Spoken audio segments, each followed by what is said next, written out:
She's ready for the ranch. My name is Shaun Overton, and I'm turning this into a desert forest.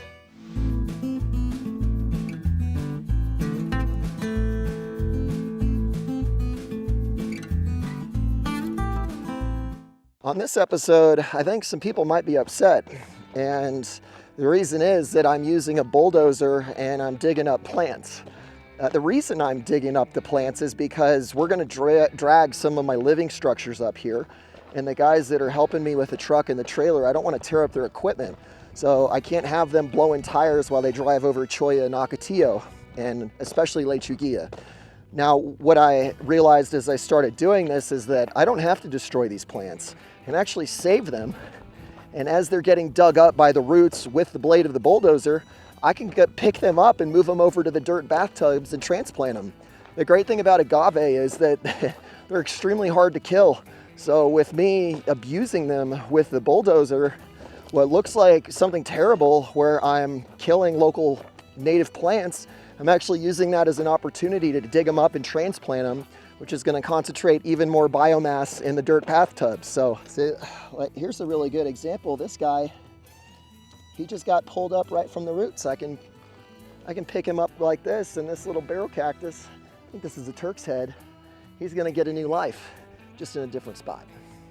And I do think it's worth pointing out that I'm not trying to cut a proper road. I'm really just trying to remove spiky thorns from popping tires. So at some point I'm going to have to come back and do this correctly, but I'm trying not to turn it into a project because I'd spend probably 1, maybe 2 full days cutting that road. I really just want to get the plants up so that I can pick them up and transplant them and they can drive without ruining their equipment. If you're curious about the plan and exactly what I have the guys doing, make sure you go to dustupsranch.com and subscribe to the newsletter.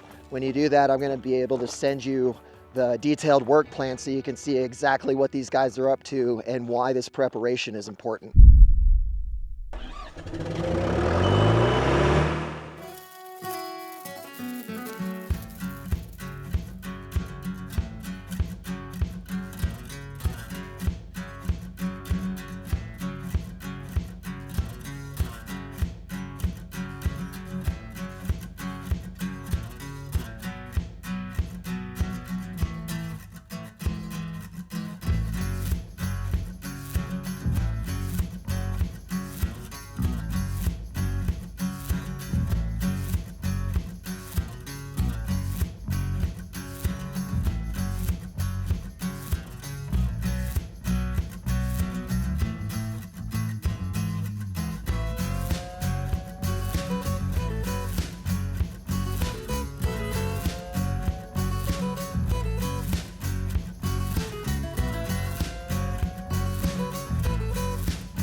I said something about living structures earlier.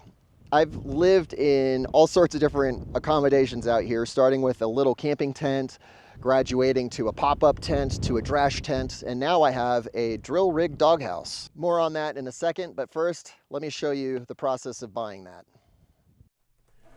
Right now there's about 5 minutes left on this auction, and I'm so stoked because that is about 100 square feet, that mobile office trailer.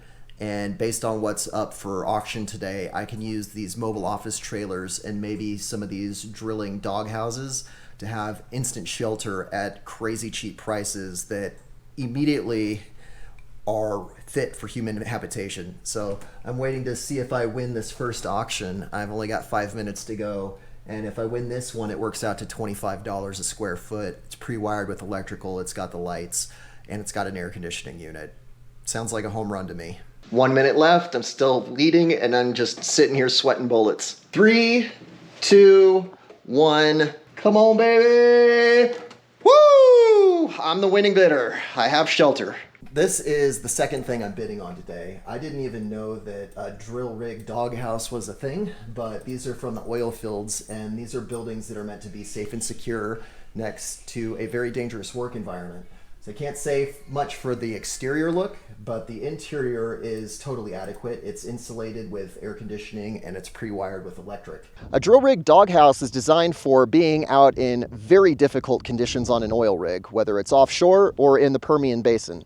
And I'm only 60 miles from the Permian Basin. If those things are designed to be out there next to very heavy industrial equipment, it's going to be fine out here. This is another one that I found just to make sure I lock it up because it's uncontested. It got extended, so I have 1 minute and 20 seconds to see if I'm going to get at least one, but I want 2. And the reason I want 2 is that they're 12 feet long and they're only 8 feet wide. So if I'm going to pay to put 1 on a trailer, it makes sense to put 2 on a trailer and basically pay the same shipping cost. And now I've put in my bid for the second one. It looks like that strategy worked. He didn't have a high bid. He's got 1.5 minutes to beat my $1,200 bid. And on this one, which isn't in great shape, I bid for $1,000. The way I stumbled across this is because I bought the dozer. I bought the dozer at auction. I'm already signed up for a couple of different auction sites. I get all the emails, and I saw these things pop up. And I thought, whoa, that is a really interesting idea. One is in the bag. That's another 96 square feet available on the ranch.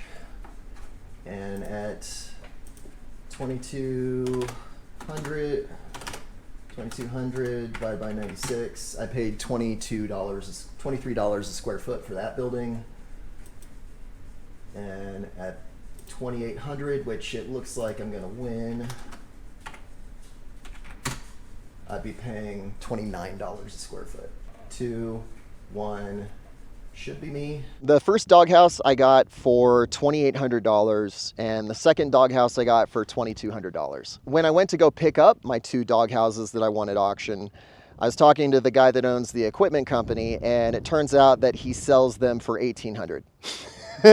So that was my stupid tax, but I still view it as a win because I paid for all 4, including the doghouses themselves, the cost associated with shipping them, unloading, all those details, trailer rental. It worked out $35 a square foot, 35 or 37, I can't remember the number. The point is, like, you're never gonna build something that cheap on your own, let alone have permanent shelter that's ready to go and wired for electric and all those details. So for me, even with paying the stupid tax, it's a little frustrating. I definitely did a little woulda, coulda, shoulda, but you know what? It's still 37 bucks a square foot, and they're on the ranch. I've got a nice place to sleep to get out of this wind. If I didn't have the dozer, the idea of buying the doghouses wouldn't be possible. And then having the dozer comes with its own set of very complex logistics, and everything that can go wrong does go wrong. Let me show you my experience trying to have the dozer out here.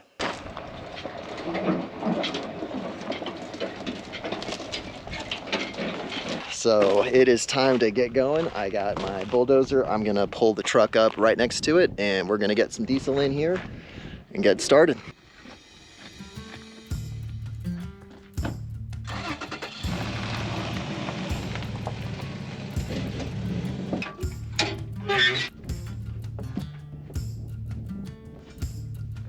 Part of bringing equipment out here included the bulldozer. And when the bulldozer arrived, that's monumental because that's what's going to speed up the desert forest. You got to put power to the battery, Shaun. Having a bulldozer is great, but it comes with so much baggage. You got to have an impact, a grease gun, tons of wrenches, and a diesel tank. So I came out here the first time with a skid steer and literally had diesel cans, which was just dumb. When you have a bulldozer and it holds 34 gallons, and that's a small bulldozer, you're not bringing diesel cans out here and you just don't want to. And the reason is that it's best case scenario, an hour and a half, sometimes in the rainy season, 2 hours to Sierra Blanca. I don't want to do a 4-hour round trip just because I need fuel. So having a nice big fuel container that holds up to 120 gallons, it's pretty obvious what the value is. That diesel tank is absolutely necessary. I'm thrilled to have it, but then I remember what happened next. It's a funny memory now, was not funny at the time. I read the instruction. Why would you hand tighten the filter? This was supposed to be ready to go. Nothing like starting my day with a diesel bath.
Anytime that bulldozer is going to get turned on, there's a checklist to follow. There's a maintenance schedule, and because that's a large financial investment, I want to protect it. And that means taking care of the equipment and doing kind of the dumb things like making sure, well, they're not dumb, but the simple things, making sure that it has hydraulic oil, transmission oil, it has engine oil, it is not full of dust, it's got grease on the linkages, those kind of things. When the dozer got out here, the first order of business was driving it up to the ranch. I didn't want to just drive it though. Like, that road is not great. Why not just run the dozer while I'm out here? And it made sense. And the road is less bad than before I brought the dozer out here.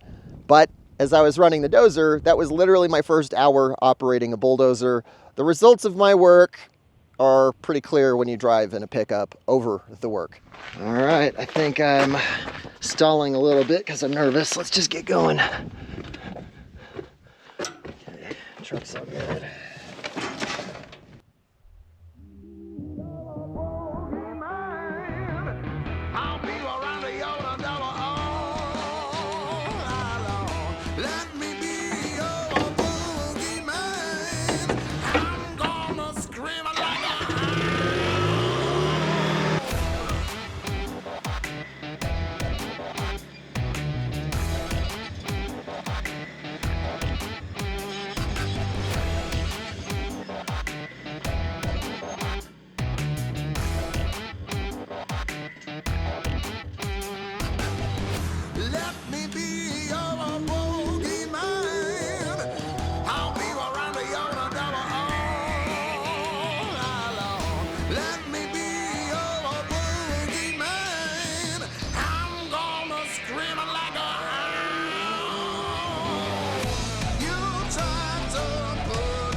One of those days, I finished the day at Oxford Canyon, and I needed to start the bulldozer and go through my daily checklist, which meant driving down there because even that's still 1.5 miles away.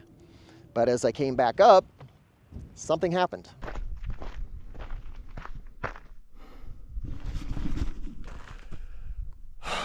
Do you notice something missing? I am so annoyed that tailgate popped open. I should have tied it down. I didn't. There was like 2/3 full. It's like $300 of fuel. I'm gonna eat. I can't do anything about it. I came over here to put the transmission fluid in the truck and I was gonna tie it down. In case you're wondering, how do you have a 700-pound diesel tank fall out of your pickup and not notice? And the answer is that you're on a bucking road where the pickup is going ba-bump, ba-bump, ba-bump, ba-bump, uphill on a lot of big, not even gravel, I mean, they're stones. So what happened was I didn't tie down the diesel tank. It slid and hit the tailgate. But when it hit the tailgate failed, and then the diesel tank fell out. And because I'm busy experiencing this in the pickup, I didn't feel it, didn't hear it, because you're just overwhelmed with like how rough the road is in that spot. How rough it used to be because I've used the dozer to fix that spot. But at the time, it was extremely bumpy. It's a gut punch. What am I gonna do about it? Just keep on keeping on. Yeah, I was just trying to be positive because of you, so thank you. I've thought better of it. I realized that the diesel tank might be spilling very slowly and leaking, and that if that's the case, I'm literally just pouring money out into the desert and I need to go get it fixed up. So I'm gonna grab some chains and make sure that I have the ability to fix it with the truck if I need to. Here we go.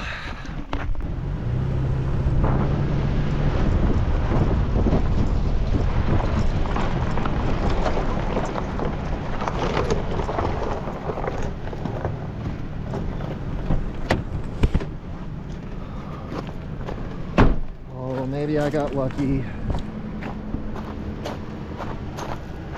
in a bizarre way.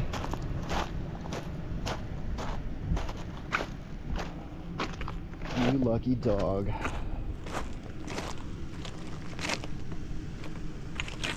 Didn't lose any fuel. You lucky dog. And there's my spray paint. All right.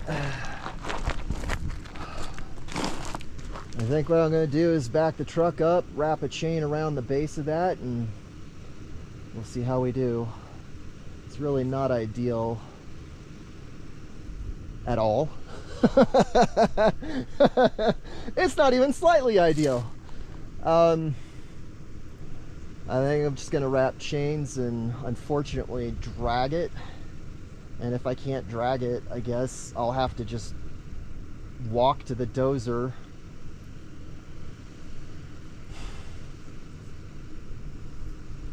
and carry the fuel, the transmission oil, and the pump. I really need to move this thing.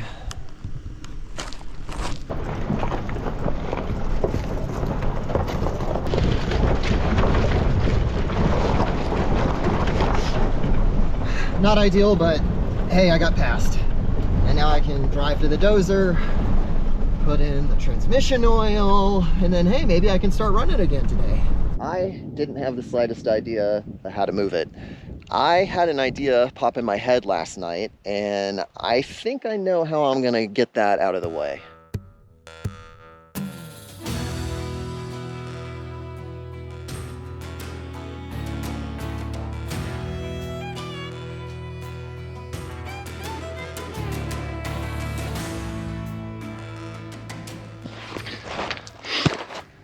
I was hoping to wedge the bottom and tilt the diesel tank up a little bit so that I'd be able to get chains under it. Because if I could get chains under it, then I could attach it to the dozer blade and lift and carry it. Kind of like a really weird forklift. But I can't get under there, and I don't really see a way to do it. I think for today I'm just gonna back the dozer up and refuel and make it lighter, and I might try giving it a tug to see if I can get it to move, but man, I really want that thing out of the way so I can work on this spot.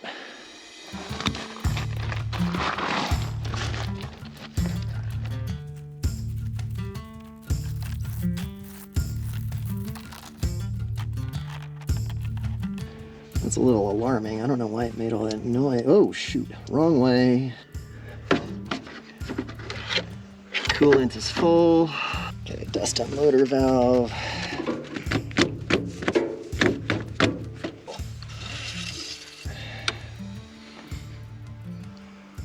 Ugh.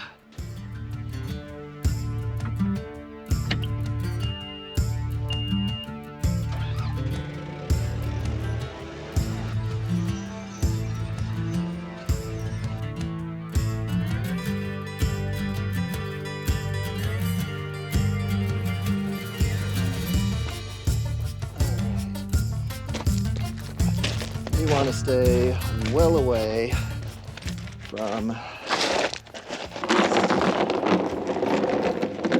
Okay.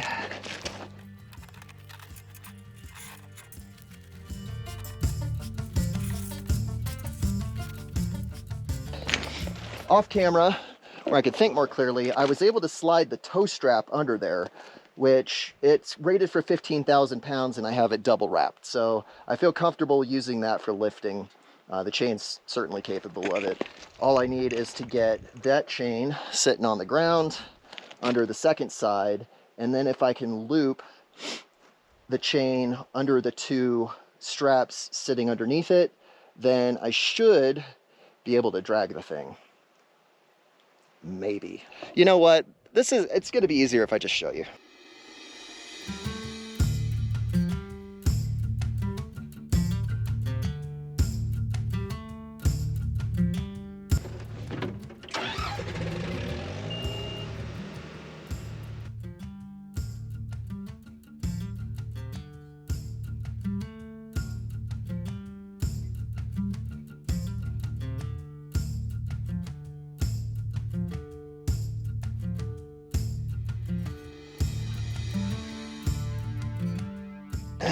All right, we're making progress.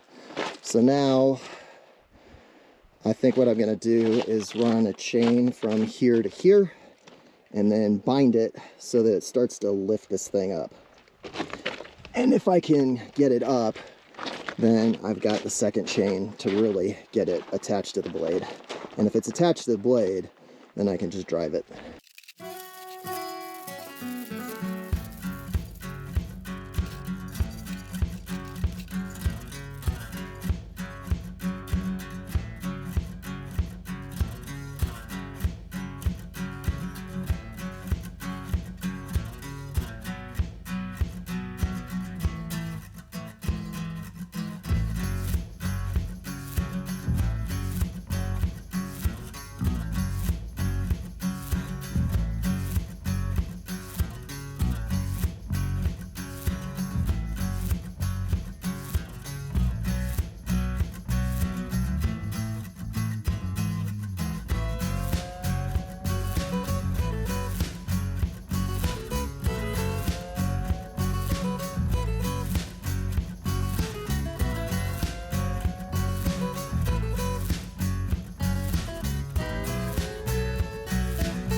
That story with the diesel tank is a great vignette of what it's like to do a project like Dustups in the middle of nowhere in the most isolated spot in the state of Texas.